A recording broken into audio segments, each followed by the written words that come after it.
കഴിഞ്ഞ ദിവസം കൊടുത്തിട്ടുണ്ടായിരുന്ന 3 കേക്കിൻ്റെ സിമ്പിളായിട്ടുള്ള ഡെക്കറേഷനാണ് കേട്ടോ കാണിക്കുന്നത്. വളരെ സിമ്പിളായിട്ട് ഏകദേശം ഒരേ രീതിക്ക് ചെയ്തെടുത്തിട്ടുള്ള കേക്കുകളാണ്. ഈ ചെയ്യുന്നത് 1 kg വെയിറ്റ് വന്നിട്ടുണ്ടായിരുന്ന ബ്ലാക്ക് ഫോറസ്റ്റ് കേക്കായിരുന്നു. പിന്നെ ഉണ്ടായിരുന്നത് 1 kg വെയിറ്റ് വന്നിട്ടുണ്ടായിരുന്ന 2 വാനില കേക്കാണ് കേട്ടോ. അത് ഞാൻ റൗണ്ടിലും സ്ക്വയറിലും ആയിട്ട് ചെയ്തെടുത്തിട്ടുണ്ടായിരുന്നു. ഈ ഒരു ബ്ലാക്ക് ഫോറസ്റ്റിന് സൈഡ് ഫുള്ളായിട്ട് ഡ്രിപ്പിങ് കൊടുത്തിട്ടുണ്ട്.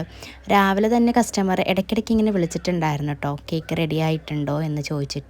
അതുകൊണ്ട് തന്നെ വലിയ രീതിയിലുള്ള ഡെക്കറേഷൻ ഒന്നും കൊടുത്തില്ല. ഷെൽ നോസിൽ കൊണ്ട് ഒരു ബോർഡറും കൊടുത്തിട്ട് മാറ്ററും കൂടെ എഴുതി നമ്മൾ കേക്ക് പാക്ക് ചെയ്ത് വെച്ചിട്ടുണ്ടായിരുന്നു. പിന്നെയുള്ള ഈ വാനില കേക്ക് സെയിം ഡെക്കറേഷൻ തന്നെ ആയിരുന്നു. ഒന്നിൽ ഇതാ റോസറ്റിന്റെ നോസിൽ വെച്ചിട്ട് ഇതേപോലൊരു ഡിസൈനും ആ സെയിം നോസിൽ വെച്ചിട്ട് തന്നെ ആ ഒരു റൗണ്ട് കേക്കിലും സെയിം ഡെക്കറേഷൻ തന്നെ കൊടുത്തിട്ടുണ്ടായിരുന്നു കേട്ടോ. പിന്നെ നമ്മൾ സെയിം ക്രീമിലേക്ക് കുറച്ചും കൂടെ ബ്ലൂ കളർ ആഡ് ചെയ്തിട്ട് കേക്കിലേക്ക് മാറ്ററും കൂടെ എഴുതി കൊടുക്കുന്നുണ്ടായിരുന്നു. അപ്പോൾ ഇന്നത്തെ വിശേഷങ്ങൾ ഇത്രയൊക്കെ ഉള്ളൂ. അടുത്തൊരു വിശേഷമായിട്ട് കാണുന്നത് വരെ താങ്ക് യു.